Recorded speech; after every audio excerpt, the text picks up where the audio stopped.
Welcome in, football fans. Your Vegas Nation host, Cassie, Soto, and Vinny Bonsignore here, wrapping up Phase 3 of the Raiders OTAs this week. Vinny, this was obviously a voluntary process, and just a few weeks ago, we heard that the Raiders were not going to attend, but we saw the attendance said otherwise. A lot of guys out here getting some reps in. How important was this for this very young team to be able to get this voluntary work in? Extremely important, and them not attending was never going to happen, just so everybody knows that. But not just for the players, also for the coaches. We've seen some tinkering that the Raiders have done with the roster, including today, adding another young cornerback or veteran cornerback to the mix. It's a chance for John Gruden and Mike Mayock was out on the field today keenly watching some of the position groups. Hey, where are you with cornerback? Where are you along the offensive line? How do you feel about the defensive line, linebackers, et cetera, et cetera? So as they head into training camp, they can really get a full assessment of where the roster is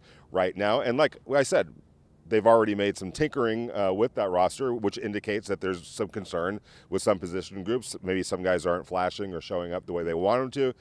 They're able to, at least at this point, be able to address that as they head into training camp. Yeah, you mentioned training camp, and that, of course, starts June 15th through the 17th. We will be back out here, so tune in with us every day there at vegasnation.com. What does minicamp look like this year for the Raiders, Vinny? Well, it's a 3-day minicamp, and what teams typically try to do is replicate a minicamp, a day in minicamp, to replicate exactly what you're going to see as much as possible in training camp. So it's the same kind of daily schedule that you're going to see in training camp is what they do in minicamp, just to kind of give the team an idea of what's in store during training camp, from the meetings, the schedule, the practice time, the meetings afterwards, all of that. It's a full-on training camp day schedule. So that's what they're trying to do. And then obviously it kind of puts a period on this time of year in the off-season program.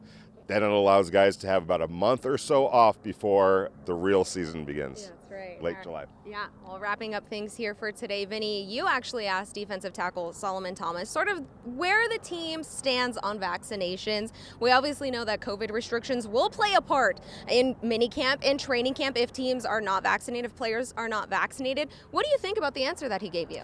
Well, Solomon Thomas is a very intelligent, Stanford-educated human being. So I kind of figured it would be insightful, which is why he was one of the ones that, one of the players that was really interested to find out his thoughts and maybe try to explain where the team's thoughts are. It's a complicated situation because there's an individual aspect to this. People, human beings, have differing views on the vaccination for whatever reason they may have, but that's just the reality of the situation. But there's also a collective aspect here because you're trying to build a team and you want, if guys aren't vaccinated, it'll be interesting to see, well, what does that look like on a daily routine here? Are they going to be able to attend meetings with their teammates? Are they going to have to wear masks? Are they going to have to be separated?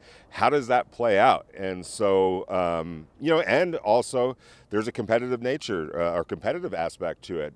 You would think that the teams that are fully vaccinated or most fully vaccinated, teams that are as a result going to be able to stick together, more often in bigger numbers, you would think that they would have a competitive advantage over teams that don't. So it's a very complicated situation. I thought that Solomon shed some important light on it. We just don't know right now where the Raiders are in terms of the percentages. Are they 100%, 80%, 50%?